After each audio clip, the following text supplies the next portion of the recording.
আল্লাহ কবুল করে নাই। বিড়ালের অভিশাপে মানুষ ফকির হয়ে যায়, বিড়ালের অভিশাপে মানুষগুলো ধ্বংস হয়ে যায়, বিড়ালের অভিশাপে দুনিয়ার সংসারের মধ্যে অশান্তি লেগে যায়।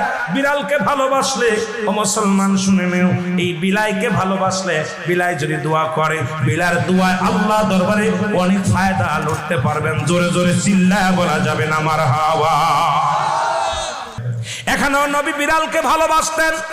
এখনো মক্কা মদিনা অসংখ্য বিড়াল আছে যারা মদিনায় গেছেন হজ করতে।